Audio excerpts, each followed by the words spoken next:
Welcome to K2V YouTube Channel. நான் உங்கள் வித்யா சங்கரி. இன்றைக்கி இந்த வீடியோவில் இந்த தீபாவளி 2020க்கு எப்படி சட்டுன்னு க்ரன்ச்சியாகவும் கிறிஸ்பியாகவும் ராகி முறுக்கு பண்ணுறதுன்னு தான் இந்த வீடியோவில் பார்க்க போகிறோம்.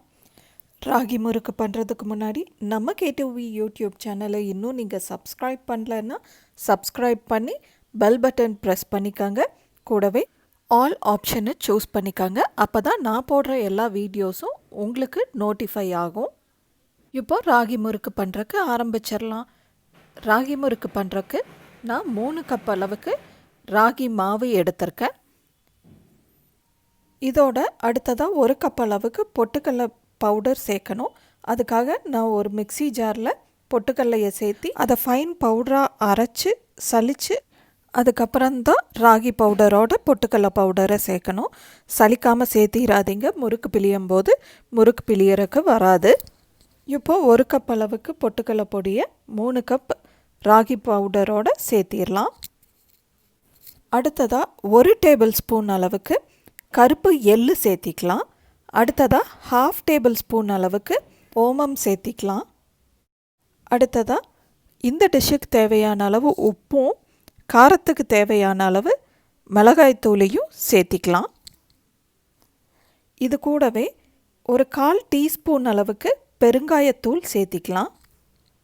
இப்போ இந்த ட்ரை இன்க்ரீடியன்ட்ஸ் எல்லாத்தையும் நல்லா மிக்ஸ் பண்ணி விட்டுக்கணும். இதெல்லாம் நல்லா மிக்ஸ் ஆனதுக்கப்புறமா 2 டேபிள் ஸ்பூன் அளவுக்கு நெய் சேர்த்திக்கலாம். இந்த நெய் போட்ட எல்லா பவுடரோடையும் நல்லா மிக்ஸ் ஆகிற மாதிரி கையாலேயே நல்லா பெசரி விட்டுக்கங்க. இப்போ இந்த மாவில் கொஞ்சம் கொஞ்சமாக தண்ணியை சேர்த்தி முறுக்கு பிழியிற மாதிரி ஒரு டவ்வா அதை பனைஞ்சு எடுத்துக்கங்க. மாவு நல்லா சாஃப்டாக இந்த கன்சிஸ்டன்சியில் இருக்கணும். கொஞ்சம் நேரம் ஆகும்போது அப்படியே ஹார்ட் ஆகும். அப்போ மட்டும் கொஞ்சமாக தண்ணியை தெளித்து பனைஞ்சு விட்டுக்கலாம். முறுக்கு சுடுறக்கு நல்லா பெரிய பர்னர் உள்ள ஸ்டவ்வும் இரும்பு கடாயும் ஆப்டானதாக இருக்கும். கடா சூடாயிருச்சு. இப்போது எண்ணெயை ஊற்றிடலாம். எண்ணெய் சூடாகிறதுக்குள்ளே முறுக்கு பிழிஞ்சு எடுத்துடலாம். முறுக்கு பிழியறக்கு முறுக்கு பிடியை முதல்ல ஆயிலில் நல்லா க்ரீஸ் பண்ணி வச்சிடலாம். அடுத்ததாக ஒரு வெள்ளை காட்டன் கிளாத்தை ஈரம் பண்ணி அதை டேபிள் டாப்பில் போட்டு வச்சுருக்கேன். இது மேலே தான் முறுக்கு பிழிய போகிறோம். அட் அ டைம் ஒரு கிளாத்தில் முறுக்கை பிழிஞ்சு வச்சுட்டு அதை எடுத்து எண்ணெயில் ஒரே சமயத்தில் போட்டால் எல்லா முறுக்கும் ஒரே மாதிரி வெந்து வரும். இதே ஒவ்வொரு முறுக்காக பிழிஞ்சு எடுத்து எண்ணெயில் போட்டோன்னா எல்லா முறுக்கும் ஒரே மாதிரி வெந்து வராது. அதனால் முதல்ல போட வேண்டிய எல்லா முறுக்கையும் பிழிஞ்சு வச்சுக்கோங்க. அதுக்கப்புறம் எல்லா முறுக்கையும் ஒரே சமயத்தில் போட்டுருங்க. அப்போ தான் ஒன்று போல் முறுக்கு வெந்து வரும்.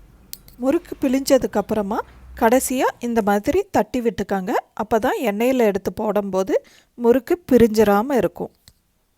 இப்போ எண்ணெய் நல்லா சூடாயிருச்சு. பிழிஞ்ச முறுக்கையெல்லாம் எடுத்து எண்ணெயில் போட்டுடலாம். முறுக்கை எண்ணெயில் போட்டதுக்கப்புறமா இந்த பபிள்ஸ் எல்லாம் கொஞ்சமாக குறையிற சமயத்தில் முறுக்கை திருப்பி போடணும்.